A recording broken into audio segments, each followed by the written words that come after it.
An attempt at reconciliation. I've been lurking here for a while like most. While contemplating reconciliation and even during the effort, I found immense comfort in reading everyone's perspectives and ideas on this site. It helped me comprehend that others were going through similar situations and, more significantly, that they were coming out the other side, sometimes alone, sometimes with people, but always with scars. I called it quits on my reconciliation effort in early January 2019, soon after Christmas. This is my tale. Since 2005, my STBXW, 38 female and I 34 male, have been together. After about a year, we moved in together and started our lives together. During our relationship, I bought our first house, had 2 lovely children, married, relocated to a decent family home, and we seemed to be happy. There were red flags as I look back. Quite substantial ones, to be sure. Throughout the relationship, I would often, every 6 months or so, uncover that she had been other guys on social media and chat applications. The earliest I can recall is in 2010, before we married. I trusted her and accepted her justification that she wanted to feel validated, that her anxieties led her to it, but it was nothing more than that. It wouldn't happen again. I was all she needed. That was all she wanted. For me, February 2018 was D-Day. I discovered some extremely explicit communications a few months before D-Day that strongly showed she was having a connection outside of our marriage. When I challenged her, she admitted that she had just been seeing someone as a friend, nothing else. Surprisingly, I recognized the name as someone she had with in 2008/2009. I sent her letters, begging for the truth, but she constantly assured me that she would never do such a thing to me. Back in February, I simply couldn't be with her because I was always wondering, always in the dark, never knowing what had truly transpired. I'd had enough of playing detective. I requested a divorce. She stated she didn't want it, but she could see why I would, so she consented. She went away with the kids for a week. I remained at home. Despite the fact that they were apart, she refused to accept anything other than friendship. I asked for honesty once again. After all, what difference would it make now that we were going on with our lives? It was welcomed with innocence once again. D-Day arrived only 2 days after she had gone for the week. I remembered her having a close buddy. She had a pal who used to go out drinking with her. Acquaintance who vanished off the face of the world a few years ago. I dialed her number. What happened next was the most bizarre phone call I'd ever received. Everything she knew, she told me. She had slept with man in 2008/2009, a one-night encounter with GUIB immediately after, and another entirely different guy for several months, guy C. Just months after our wedding day. I was saddened, outraged, and happy to finally know the truth. Such a range of emotions to experience in the course of a 30-minute chat. I got in my vehicle and headed over to her house. We yelled at each other, vented, and then spoke. She acknowledged to knowing what I knew. She had no idea why she was doing it, and she didn't want to leave me. She adored me. She also stated that she was again in a relationship with the same GUI from around 10 years earlier. We decided to attempt to reconcile after days of fighting, talking, and sobbing. We returned home and saw separate counselors, she to figure out why, and me to figure out betrayal. This pattern persisted throughout the year. We discussed events many times over the year. I wanted to understand everything so that I could put a line across it and go on. She assured me that I was well-versed in everything. Throughout that year of reconciliation, I observed several strange occurrences. Little red signals that may be benign, but this time I opted to listen to my boyfriend. I contacted a guy D. I knew she'd seen a couple of years ago, but was emphatic nothing occurred. When he answered the phone, I asked him what occurred that night, and he told me everything. They had been dating for some months. She had informed him that we were separated and divorced, and that I did not reside at home.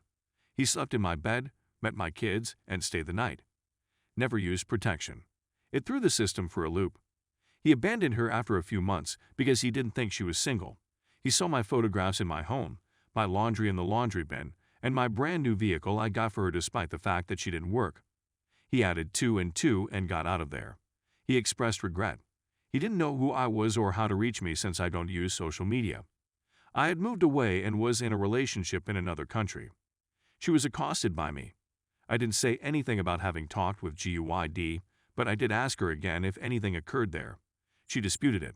I informed her that I had talked with him, and she confirmed what he had told me.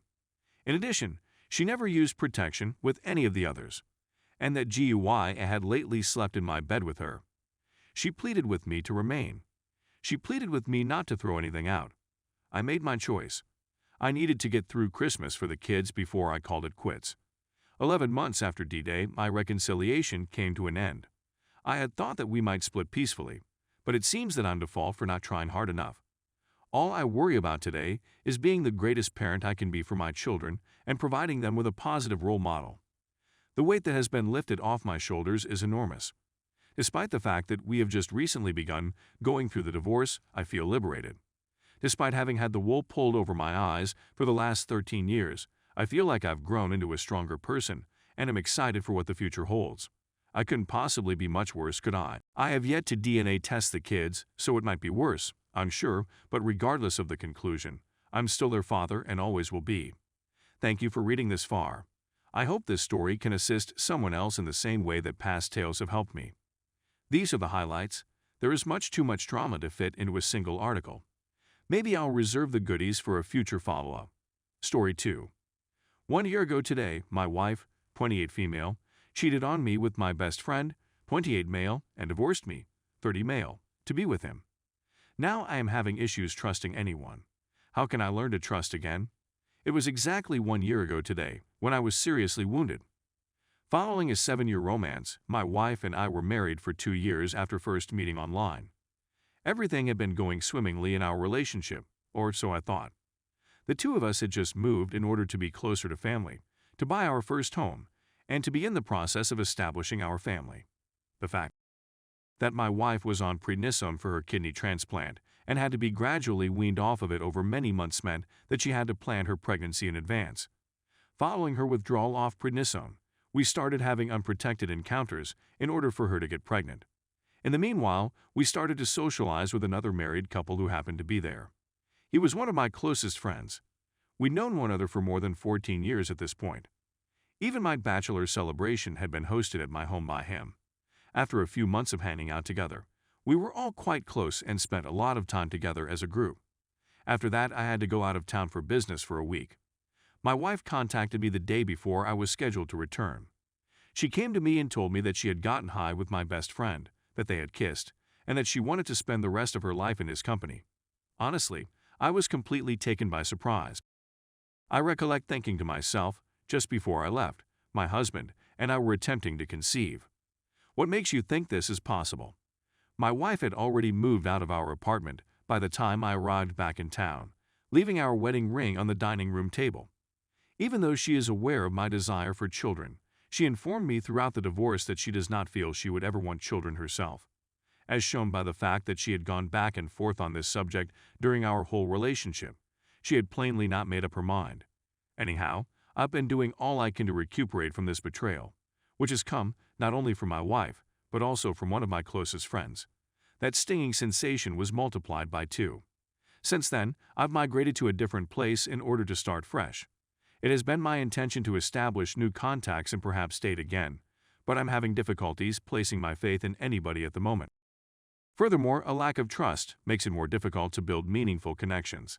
It has dawned on me that everyone is different, and just because my wife cheated on me does not mean that a new woman would do the same. And I understand that just because my closest buddy lied to me, it does not follow that my new friends would do the same to you. However, there is a catch.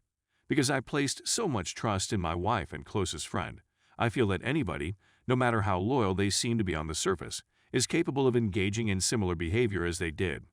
In addition, since I think anybody may do me harm, I now feel like I'm always on guard, and I haven't been able to let anyone into my home.